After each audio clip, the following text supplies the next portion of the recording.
So we talk about the need for ladies to hold each other accountable all the time. This right here is a compilation of women holding self-entitled women accountable, humbling each other a little bit. Let's check this out. Ladies, some of y'all are going to be super mad, but that's okay. If you are expecting anything monetary from a man because you slept with him, that, my friend, is called prostitution. That's the video. And if you're charging him to go on a date, you provide escort services. Let him know up front so there's no confusion. I'm just saying. By the way, he doesn't owe you anything because he gave you his body too. For free. He's not a male escort or a prostitute, so he didn't give you a bill. Just make it make sense. Make it make sense. The scary thing is, some of y'all don't know the difference between dating and prostitution. But I hope this clears things up for you. I'm just trying to help. That's all. In my opinion, she kind of bodied him when she said the man ain't giving you a bill after sex. Then what's up with that? Like, why you giving him a bill? That's really interesting. But these ladies ain't hearing it. They say she's so lost. Must have been a man that got in her head. Broke men will love her. Girl, bye. Ain't laying up for free either. And she's too old to be sounding this dumb. So what are the women who do it for free? Charity. Oh, they ain't backing off on that one. I can be submissive to a guy that doesn't make a lot of money, yes. And I know I say a lot of hot girl shit sometimes. I'm aware of that, but I can be submissive to a man that doesn't make a lot of money. I just have to make sure that we have certain understandings. You know what I'm saying? I'm not saying that you have to make sure that I'm living in a mansion and I'm wearing Gucci, Louis, Prada all day, every day. I'm okay with making, like, as long as we can eat, as long as I'm comfortable. I feel like the price point on what your partner makes doesn't matter as long as he's carrying himself like he's the head of the household. Like, if you're still moving like the boss that you are, like you're the head of the household, you're still making me feel like you can take care of me and take care of things around here, then that doesn't matter. I'm gonna submit to you. Like, yes, daddy. I'm like come on, I'm gonna still give you this work. But somebody who's bad in bed, like, no. Why does that matter? This is 100% accurate. 100% accurate. Most of these things, when people have these conversations on the internet, they're going to be trying to do the best they get to get some likes, retweets, or whomever they're trying to appeal to. They want to make sure they say the dopest thing or coolest thing possible. But in real life situations, you're going to find people are going to be much more understanding. They're going to negotiate more as far as like what they want to return and stuff like that.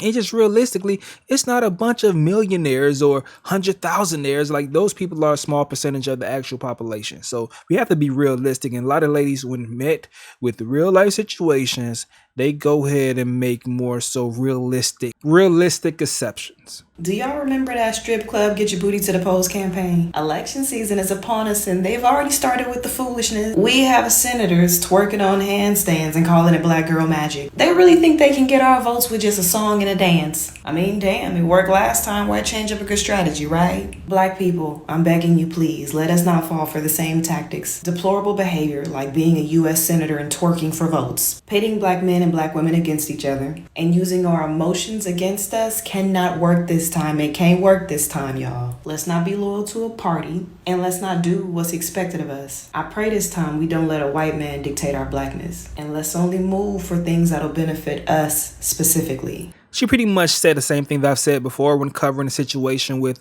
Tiara Mack, the senator of Rhode Island. I will link it above my response or my coverage of that situation. But yeah, I agree with everything she's saying. Hell yeah. Next story. Oh man. So these customers trashed New York City restaurant over $1.25 dipping sauce charge. They were all arrested, but let's check out the footage right here.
My God, this is Do the Right Thing, the thought riots of New York City. What the hell is going on?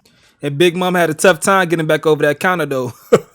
If you can't make an elusive escape, you might want to second guess being a criminal, baby girl. What the hell y'all got going on? I mean, we're all in an agreement that this is overly excessive. Like, what the hell are they thinking? That shit funny as hell, too.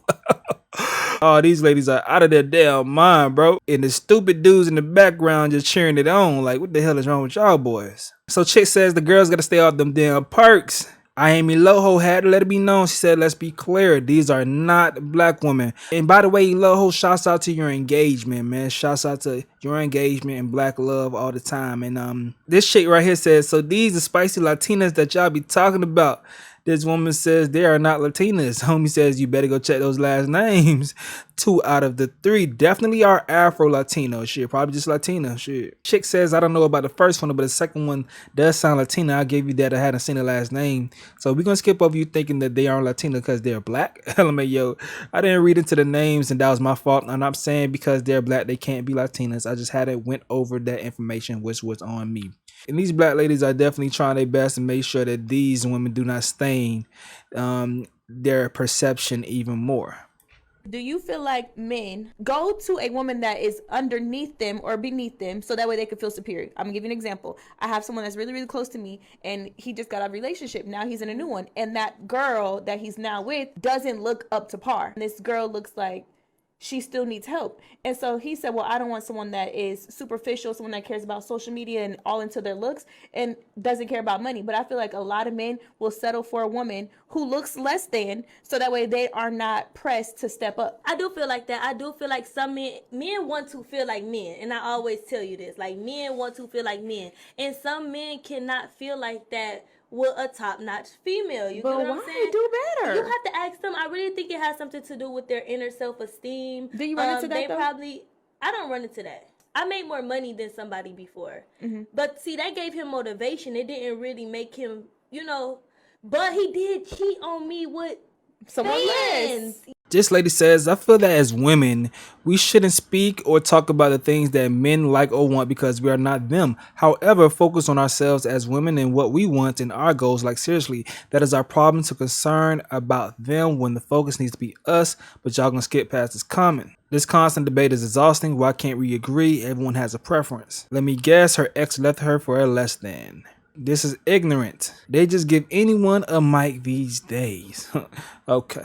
The existence of thong bikinis at amusement parks and family pools is weird to me, man. Me personally, I think thong bikinis have become a little basic. What is it about you that you have to have your ass out at Sesame Place? At Sesame Place, at Clemens Six Park, at Flags, Dorney anywhere. Park. Why do you feel like right now is your time to shine? Well, I know ain't nobody else gonna be doing it now. The intention is gonna be me. You have some women who take pleasure in being the baddest bitch in the room when there are no other baddest bitches around. That's very beta behavior. I never thought me. about that. And the fact that y'all want to defend that, I think it's weird. I am at a predominantly family-friendly space. You dress the part. Hey, I agree because it's a big distraction to see that. Like I'm trying to focus on the little ones. Don't you bring your big juicy ass around here to make me take my eyes off this child and the child could possibly drown. Like, go ahead and put them tickle bitties in something, that I won't go ahead and stare at, okay? See, in 2014, I was dating this guy that I would consider the beta male, but now that I'm 34 and still wishing I had him, I know that he was a great Sigma male. He went to work every day. He did everything for me. He could take my narcissism. He could take my bad behavior. He could take me trying to cheat on him and always getting the fuck caught and didn't walk off and slime my ass out. But one thing about him, let me tell you something about men like that. See, when you in your mid-20s or you her age, because she's in her late 20s because I'm only 34, you get things misconstrued. And when I say things misconstrued, when a woman starts trying to provoke a man that she feels like is not strong enough to be with her, you got mental health issues.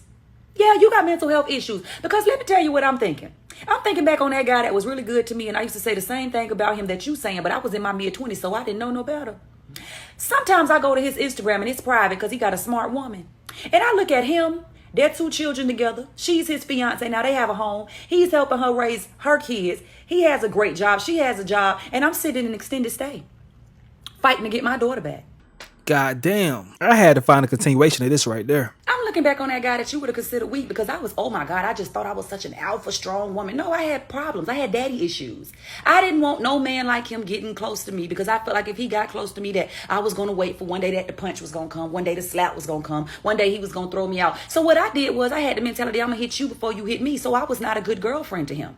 But as I sit here and I think of all these women who actually go out and you yourself attract a man that you consider a beta, and then you get mad that this man that do everything you ask him to do don't want to stand up to you. Don't fight back. He doesn't fight you the way that you feel you deserve to be fought because he's not the man that put you in that position. He ain't your motherfucking daddy. He ain't your ex-boyfriend. He ain't the brother. He ain't the uncle. He ain't whoever used to abuse you. He is not that person. And then we sit up here and we talk to our homegirls and we talk down on the beta male or the dude that's a little bit more patient for your crazy ass. And then you say that he got problems because he won't stand up to you for the shit you doing intentionally. How that work?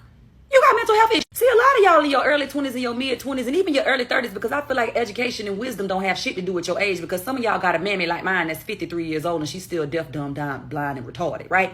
But a lot of us wasn't even taught properly how to love a man. So you get a man who comes in, even though the Bible says a woman is to respect her husband and a man is to love his wife. God did that intentionally because men can get caught up in protecting and providing and doing their own thing and they forget to love you. And sometimes when you're overbearing like I used to be, and sometimes I'm still overbearing, you have to have an extended type of personality that is going to be very cautious with you. He's going to baby you. He's going to love you. He does everything for you. And then one day you just wake up randomly in the morning and you get mad because he does everything for you. He listens to you and he's doing all the desires of your heart. But you feel like he too wimpish. He too this, he too that. No, bitch, you got mental health issues.